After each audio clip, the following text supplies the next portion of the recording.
Imagine calling something junk food before nutrition labels even existed. That's exactly what was happening in medieval times. Long before modern snacks, people were already eating fried, sugary, and indulgent foods purely for enjoyment, and they were warned about it too. Today, we are breaking down junk foods from medieval history with specific examples from different regions. In medieval England, meat pies were one of the most common street foods. These pies were filled with fatty cuts of meats, lots of salt, and heavy spices. Vegetables were rare. The thick pastry shell was often so hard that people didn't eat it.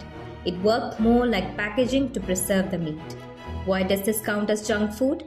Because it was extremely high in fat and salt, low in nutrients, and eaten for convenience rather than balance. Medieval medical texts often describe such foods as heavy and difficult to digest. It was filling, cheap, and addictive, basically medieval fast food. In towns and marketplaces across France, fried dough snacks were hard to miss. Simple wheat dough was dropped into hot animal fat and fried until golden. Sometimes it was sweetened with honey or sugar, sometimes eaten plain. But it was almost always consumed hot and fresh. What made these snacks so popular was how easy they were to produce. Vendors could make them quickly, sell them immediately, and turn a profit with minimal ingredients.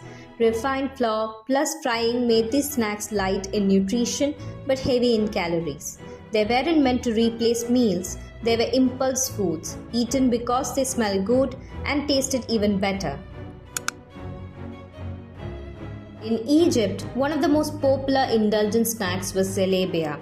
Zalabia was deep-fried dough soaked in honey or syrup, often sold during festivals and religious gatherings. It was inexpensive, quick to prepare, and accessible to almost everyone. During celebrations, foods like this stopped being occasional treats and became everyday snacks. People would eat them repeatedly throughout the day, especially when large crowds gathered. High in sugar and fat, zalabia provided quick energy but little else. Its popularity came from timing and atmosphere when celebration made indulgence socially acceptable. In Persia, junk food didn't always come in solid form. Sharbat was a sweetened drink made from sugar or honey mixed with fruit extracts, herbs, or rose water. It was refreshing, especially in hot climates, and widely consumed during social occasions. Because Persia had a strong tradition of written medicine, sharbat appears frequently in medical texts. Physicians noted that while it was pleasant and cooling, it was easy to overconsume due to its sweetness. This is one of the earliest examples of liquid indulgence. Sweet drinks enjoyed not out of necessity, but because they were pleasurable and fashionable. In India, indulgent food was often tied to festivals and rituals. Malpua is a good example. It's a fried pancake made from refined flour, cooked in ghee, and soaked in sugar syrup. Rich, heavy, and intensely sweet, it was never meant to be everyday food. Malpua was eaten during celebrations, temple offerings, and special occasions, moments when excess was part of the experience. Because it wasn't consumed daily, people didn't worry much about balance in the moment. If you're enjoying this deep dive into food history, subscribing helps the channel grow and brings you more stories like this.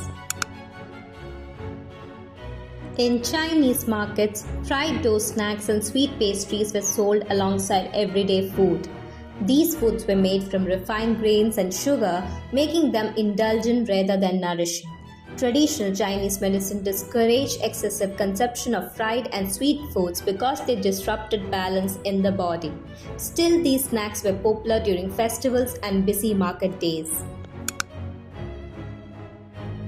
In Japan, mochi played an important role in ceremonies and celebrations. Made from pounded glutinous rice, mochi was dense and sticky. When sweetened or filled with red bean paste, it became a highly indulgent food. Because of its texture, mochi was easy to overeat, especially during festivals where multiple servings were common.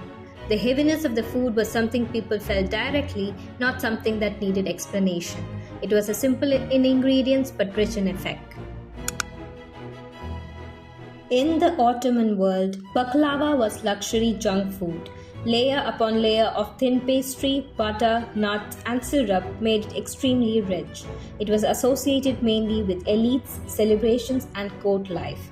Because it was eaten in wealthy circles, its effects were especially noticeable. Excess richness and overindulgence were already common problems in elite diets, and foods like baklava amplified that. In Islamic Spain, al-mohibanas were popular fried cheese pastries sold in markets. They combined refined flour, cheese, and frying, three things that made food satisfying but heavy. Sometimes they were sweetened, sometimes savory, but always rich. These snacks were filling, tasty, and easy to sell, which made them perfect market food. Nutritional balance wasn't the goal, pleasure and satiety were. In parts of Mesoamerica, cacao drinks were traditionally bitter and ritual focused. But once sweetened versions became popular among elites, their role began to change. Thick, rich cacao drinks turned into indulgent beverages consumed for enjoyment rather than ceremony.